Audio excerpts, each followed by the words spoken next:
Well obviously आप एक Indian citizen हो और आप जहाँ पे भी जाते हो you identify as an Indian and फिर जब आप बाहर जाते हो आप अपने मुल्क की इतनी तारीफ सुनते हो। हर किसी को, मैं कहाँ पे भी जाती हूँ वर्ल्ड में, चाहे सऊदी अरेबिया हो या कोई भी मुल्क का ले लो, all I see is excitement when people. ईमान की निशानी is your dadhi topi and your hijab, you know it's the love and connection with Allah सुब्हानहू व तआला। अस्सलामु अलैकुम वरहमतुल्लाहि वबरकातुहू। महाराष्ट्र में जल्द ही इलेक्शन होने वाले हैं, जिस पर बात करने के लिए सना खान, जफ़र साहब और ज़ुबैर साहब को इस शो में इनवाइट किया गया। सना खान ग्लैमर की दुनिया को छोड़कर दीन की राह पे चल चुकी हैं और इसके बाद क्या सना खान अब पॉलिटिक्स में हाथ आजमाने वाली हैं, आइए जानते हैं। सना खान से सबसे पहले ये सवाल किया गया कि आप बताएं हमारे देश के बारे में, हमारे समाज के बारे में।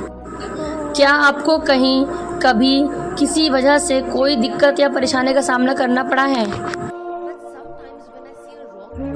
जिसके जवाब में सना खान ने कहा कि जब हम बाहर यानी आउट ऑफ कंट्री जाते हैं, जब हम वहाँ अपने मुल्क के बारे में अच्छी अच्छी बातें सुनते हैं तो हमें बहुत खुशी होती है, पर कभी कभी जब हमारे देश के बारे में बुरी बातें सुनने को मिलती हैं तो थोड़ा दुख भी होता है।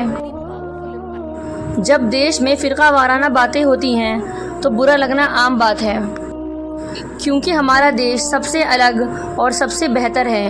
हमारे देश में अमन सुकून बना रहे, हमें ऐसे ऐसे काम करने हैं। लड़ने से कोई फ़ायदा नहीं। अगर हम एक दूसरे में कमियां निकालते रहेंगे तो कैसे हमारा देश आगे बढ़ेगा? वेल ऑब्वियसली आप एक इंडियन सिटीजन हो और आप जहाँ पे भी जाते हो you identify as an Indian and फिर जब आप बाहर जाते हो आप अपने मुल्क की इतनी तारीफ सुनते हो। हर किसी को, मैं कहाँ पे भी जाती हूँ वर्ल्ड में, चाहे सऊदी अरेबिया हो या कोई भी मुल्क का ले लो, all I see is excitement when people are like हमें तो इंडिया आना है, हमें तो इंडिया आना है, मुझे इंडिया देखना है। So I see the love for our country, but sometimes when I see a wrong portrayal of my country as an Indian I feel sad and मैं खुद भी ये सोचती हूँ। और जब मैं ऐसे मोटिवेशनल स्पीचेस पे जाती हूँ मैं सोचती हूँ मैं ऐसी कौन सी बात करूँ या मैं किस तरीके से बात करूँ where I can make people understand or where it has a very powerful impact on people in the way they think। अब जैसे आपने बोला जब कम्युनल चीजें होती है जाहिर सी बात है बुरा लगता है, because India has always been identified as a democratic country जहाँ पे इतने लोग पीसफुली रहते हैं। The number of languages that we have in India, अब दुनिया की कोई भी मुल्क में जाओ वो लोग इंग्लिश बात करते हैं और उनका कोई लैंग्वेज ही नहीं है, और एक कभी एक दो लैंग्वेजेस यहाँ पे होती, बट इंडिया में जितनी लैंग्वेजेस है, इंडिया में जितना कल्चर है, इंडिया में जितनी खाने की चीजें हैं, आपका एक इंडिविजुअल रिलीजन के साथ जो एक कल्चर भी चलता है, it's so diverse. So obviously when you see that you feel that नहीं, मेरा इंडिया ऐसा नहीं है। इंडिया के लोग जितने हॉस्पिटेबल है, जितने वेलकमिंग है, वो शायद ही आपको बाहर मुल्क में उतने मिलेंगे। वहां पे लोग थोड़े से उनके पास टाइम भी नहीं होता है इतना किसी के लिए, और हमारे पास टाइम ही टाइम होता है। हम एयरपोर्ट से लेने भी आ जाते हैं, हम छोड़ने भी जाते हैं, उनके साथ घूमते भी रहते, अपने दिन का काम भी छोड़ देते हैं। जो जॉब्स वाले होते हैं वो ऑफिस से भी ऑफ ले लेते हैं, लेकिन आप बाहर के मुल्कों में जाओगे तो ये नहीं होता है। तो जब मुझे लगता है कि मेरी कंट्री में इतनी सारी ब्यूटीफुल चीज है तो that is well. So I think मुझे ऐसा लगता है एज एन इंडिविजुअल कि इस चीज को हमें इस तरीके से एक तरीका कुछ गवर्नमेंट निकाले और यूनिटी और पीस लाए कि दो लोग लड़े नहीं। क्यों लड़ना है हमें अगर हम लड़ते रहेंगे तो कंट्री आगे कैसे बढ़ेगी? हम तो फिर यही रह जाएंगे, अच्छा मुझे आपको नीचे दिखाना है, आप बोलोगे आपको मुझे नीचे दिखाना है। इसमें where is the country leading, where is the youth going? We have to imagine. इसके बाद सना से एक और सवाल किया गया कि दाढ़ी, टोपी और हिजाब करने वालों को क्या हमारे देश में कोई परेशानी होती है? जिसके जवाब में सना खान ने कहा कि ये तो हमारे ईमान की एक निशानी है और अल्लाह सुब्हानहू व तआला के साथ एक बेहतरीन कनेक्शन है। जिसके बाद सना खान ने एक और बात कही कि हर किसी को अपने मन के मुताबिक कपड़े पहनने की आज़ादी होनी चाहिए जैसे सबको है, पर अगर मैं जो पहन रही हूँ उसके बाद डर का माहौल क्रिएट क्यों हो रहा है? हिजाब में तो हम खुद को महफूज पाते हैं, पर हेटर्स को हमारे हिजाब से दिक्कत क्यों होती है?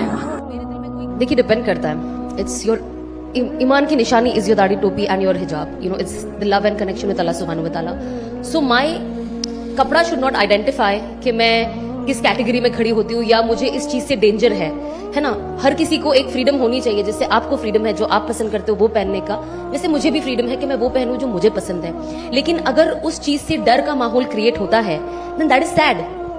क्यों होता है? इसी दौरान सना खान ने बताया कि जब कोरोना के टाइम पर हम गरीबों को खाना बांट रहे थे, उनका हेल्पर टोपी पहनता था, जिस पर दूर खड़ा एक शख्स उनके पास आता है और पूछता है क्या ये खाना सिर्फ मुसलमानों के लिए है।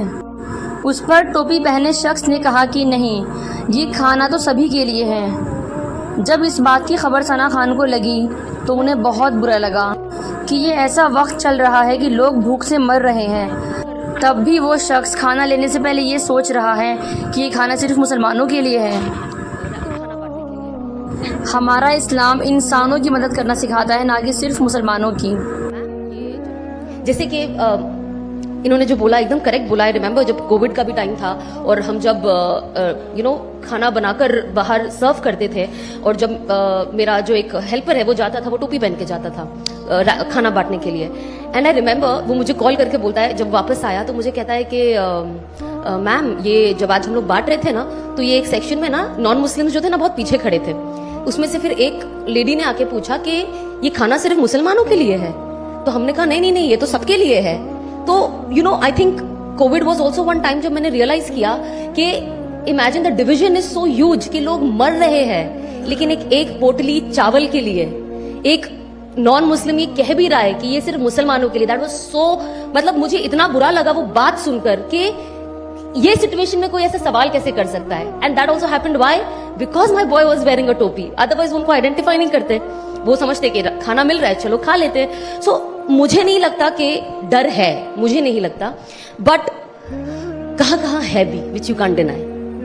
कहीं कहीं पे मुद्दे है हिजाब के, कहीं कहीं पे मुद्दे है दाढ़ी टोपी के। आखिर में सना खान से ये भी पूछा गया कि जब उन्होंने शोबिस की दुनिया को छोड़ा होगा उस वक्त भी लोगों के हेट कमेंट्स तो आते ही होंगे, जिस पर सना ने कहा कि जब मैंने हिजाब करना शुरू किया तब भी लोगों ने न जाने कैसी कैसी बातें बनाई और अब भी वही हाल है।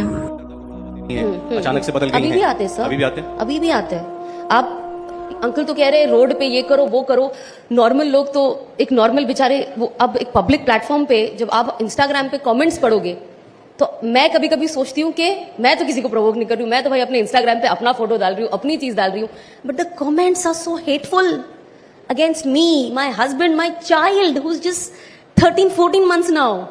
सना खान ने इस वीडियो के ज़रिए हमारे मुल्क में जो हो रहा है बहुत ही अच्छे तरीके से एक्सप्लेन किया और बताया कि ये सब सिर्फ और सिर्फ एजुकेशन की कमी की वजह से हो रहा है। आजकल के लोगों में नासमझी बहुत देखी जा रही है। आप भी अपनी राय कमेंट सेक्शन में ज़रूर शेयर करें। जज़ाकल्लाहु खैरन कसीरा। अस्सलामु अलैकुम व रहमतुल्लाहि व बरकातहू।